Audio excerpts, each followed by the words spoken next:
Welcome to JTV news.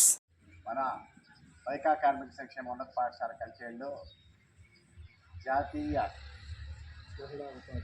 మహిళా ఉపాధ్యాయ దినోత్సవం జరుపుకుంటున్నాము. మీకు అందరికీ తెలిసే ఆ పటంలో చెప్పబడినటువంటి మహోన్నతమైనటువంటి ఆమె సావిత్రిబాయి పూలే. ఆమె పుట్టినరోజుని పురస్కరించుకొని ఈ కార్యక్రమం భారతదేశం అంతా కూడా జరుపుకుంటుంది. దానిలో భాగంగానే మన పాఠశాలలో కూడా ఈరోజు జరుపుకుంటున్నాము. వ్యక్తిని గురించి తెలుసుకోవాల్సిన అవసరం ఎంతైనా ఉంది. ఆ విషయాలన్నీ ముందుగా మనం ఈ సావిత్రిబాయి పూలే గారి జన్మదినాన్ని పురస్కరించుకొని జాతీయ మహిళా ఉపాధ్యాయుని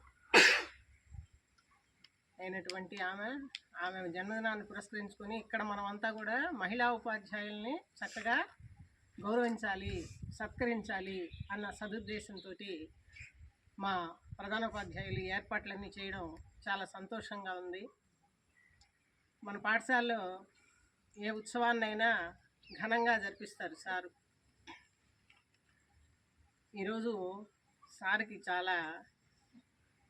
త్రోట్ చాలా ఇబ్బందిగా ఉంది. అయినప్పటికీ కూడా పాపం ఎంతో కష్టపడి ఇక్కడికి వచ్చి ఈ ఏర్పాట్లన్నీ చేసి ఏమైనా సరే మా పాఠశాలలో ఉండే మహిళా ఉపాధ్యాయుల్ని సత్కరించాలి అని చెప్పి ఈ కార్యక్రమాన్ని జరపడానికి నిశ్చయించుకున్నారు. సరే, ఈరోజు ఈ పర్వదినాన్ని పురస్కరించుకొని ముందుగా శ్రీమతి సావిత్రిబాయి పూలే చిత్రపటానికి పుష్పాలని అర్పిద్దాం.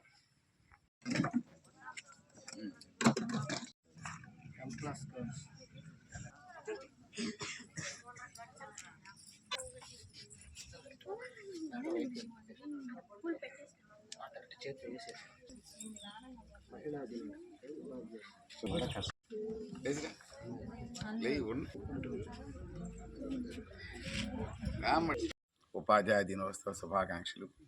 మా హెడ్ మాస్టర్ గారికి, మా ఉపాధ్యాయ బృందానికి, అపూర్వ విద్యార్థులకి అందరికీ కూడా ఉపాధ్యాయ దినోత్సవ శుభాకాంక్షలు. ఈరోజు ముఖ్యంగా మనం జరుపుకోవడానికి కారణం ఏంటంటే ఈమె మొట్టమొదటి మహిళా ఉపాధ్యాయురాలు సావిత్రి గారు పూలే. ఆయన భర్త కూడా,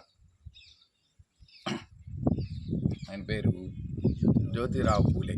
ఈయన కూడా మంచి సంఘ సంస్కృతి. ముఖ్యంగా మహిళల యొక్క విద్యాభ్యాసానికి, వాళ్ళని ఆదుకోవడానికి, వాళ్ళ ఇంతకుముందు మనకి చాలా దురాచారాలు ఉండే. ఒకటి, భర్త చనిపోతే వెంటనే భార్య కూడా చితిలో వేసి చంపేసేవాళ్ళు, సతీ సాగమనం అనేవాళ్ళు. ఎంత ఘోరంగా ఉందో చూడండి. దాంట్లో నుంచి జనాలను సంస్కరించారు. తర్వాత భర్త చనిపోయాడు అనుకోండి, తర్వాత వితంతువు అంటారు ఆమె గుండు కుట్టించేవాళ్ళు. చూడండి ఎంత ఘోరంగా ఉండేదో. ఇటువంటి అన్నింటి నుంచి కూడా బయట రానిచ్చి ఈ మహిళలకి విద్యా అవకాశాలు పెంపొందించి పాఠశాలలు పెట్టి చాలా చేశారు. అందువల్లే ఆమె పేరుతోటి మనం మహిళా ఉపాధ్యాయురాలుగా, మహిళా ఉపాధ్యాయ దినోత్సవంగా ఆమె పేరును జరుపుకుంటున్నాము. ముఖ్యంగా ఆడపిల్లలకి విద్య అనేది చాలా అవసరం. ఒక్క ఆమె చదువుకుంటే వాళ్ళ కుటుంబంలో 5 మందిని ఆమె విద్యావేత్తలను చేయగలరు.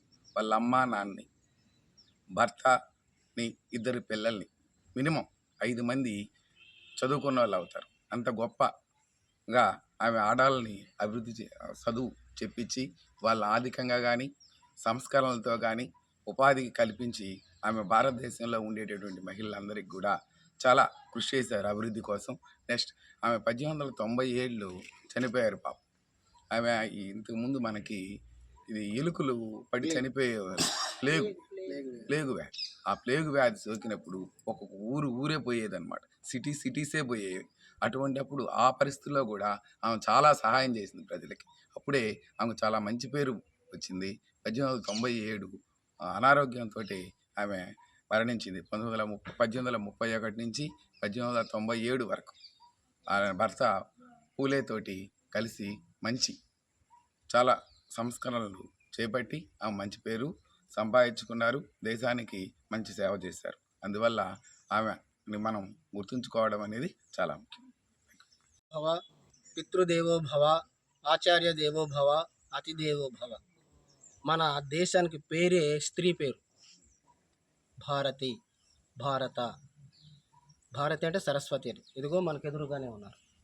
కనుక మనకేమో శక్తికి స్త్రీ కావాలి పార్వతి, చదువుకు స్త్రీ కావాలి సరస్వతి, డబ్బుకు స్త్రీ కావాలి లక్ష్మీమాత, అమ్మ స్త్రీ కావాలి, చెల్లె స్త్రీ కావాలి, కూతురు స్త్రీ వద్దా కొడుకులే కావాలంటారు.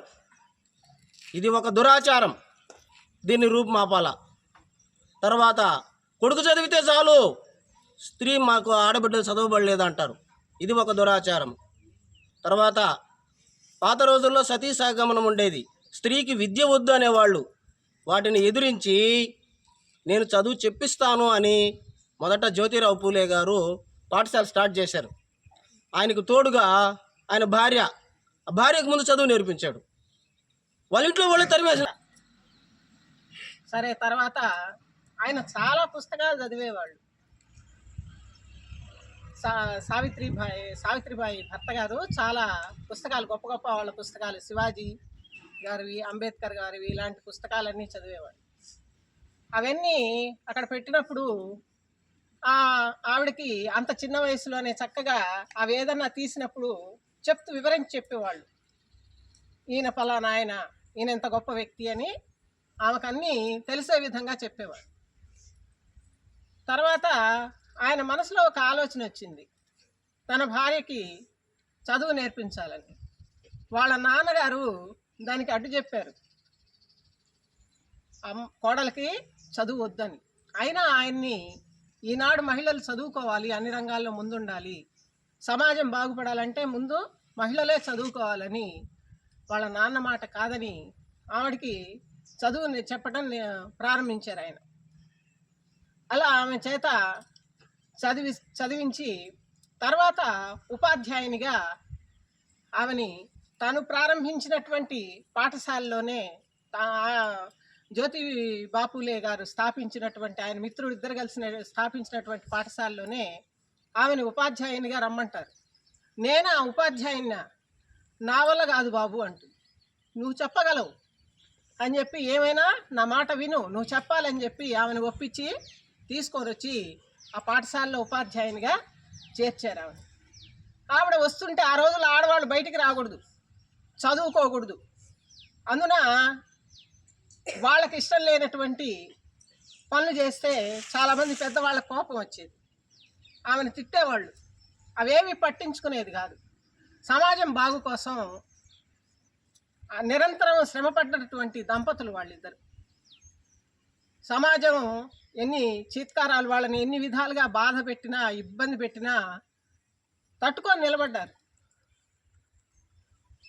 నిలబట్టమే కాదు, ఆ మహారాష్ట్ర ప్రాంతం అంతా ప్లేగు వ్యాధి ప్రబలి ఊళ్ళే చనిపోయారు. మన జనాభా అంతా చనిపోయి ఆ ప్రాంతాలు ఖాళీ చేసి వెళ్ళిపోతూ ఉన్నారు.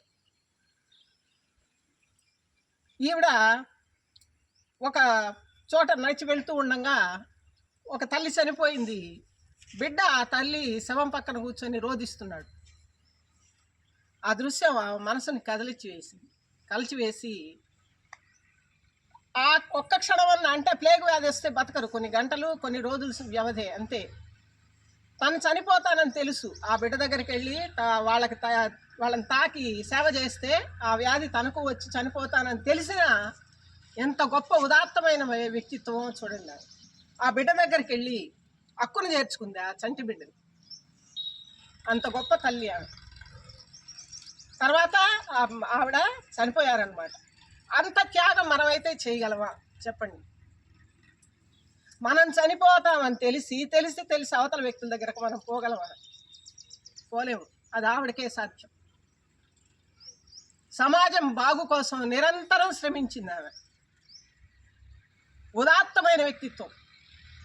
తన భర్త చనిపోయిన తర్వాత కూడా తను స్థాపించినటువంటి ఆ సమాజం బాగు కోసం ఒక సంస్థను స్థాపించాడు. ఆ సంస్థ చాలా జాగ్రత్తగా చక్కగా ఆయన ఎంత సమర్థతతో నడిపించాడు, ఆవిడ కూడా అంత గొప్పగా నడిపించింది. అంతేకాదు, వాళ్ళని చంపడానికి వచ్చారు. ఈ చదువు నేర్పుతున్నారని కొంతమంది ఇష్టం లేక భార్యాభర్త ఇద్దరిని చంపేద్దామని, ముందు అతన్ని చంపేద్దామని వచ్చారు జ్యోతిబాపులే గారు. రాగానే ఈవిడ అడ్డుపోయింది. మా వారిని ఏమీ కొట్టొద్దు, చంపొద్దు అని చెప్పి అడ్డుపోయింది. ఆవిడ పక్కకు తీసి చెప్పాడు, చంపని, పోనీ ఏం చేద్దాం, వాళ్ళ బాగు కోసం నేను శ్రమిస్తున్నాను, వాళ్ళ బిడ్డల కోసం, వాళ్ళ బిడ్డల తరాల కోసం చదువు చెప్పి బాగు చేయాలని నేను శ్రమిస్తున్నాను రాని అంటే, అప్పుడు వాళ్ళు ఏం చేశారంటే తను చెప్తున్నటువంటి మాటల్ని విన్నారు. అంత మూర్ఖులైనప్పటికీ ఆయన చంపడానికి వచ్చినటువంటి దుర్మార్గులు ఆయన మాటలు విని ఆయన కాళ్ళ మీద పడి ఆ రోజు నుంచి ఆయనకి శిష్యులైపోయారు. వాళ్ళు చాలా గొప్ప వ్యక్తులు వాళ్ళిద్దరు భార్యాభర్త.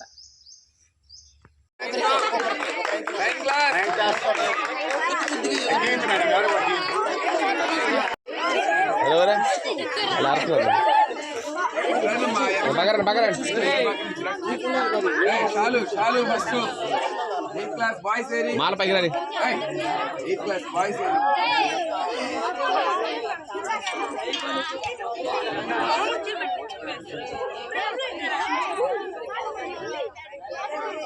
Sixth class, 7 come here.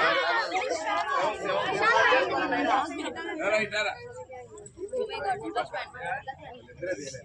మెల్లగా మెల్లగా మెల్లగా ఏంద్రా చులుపుతాను.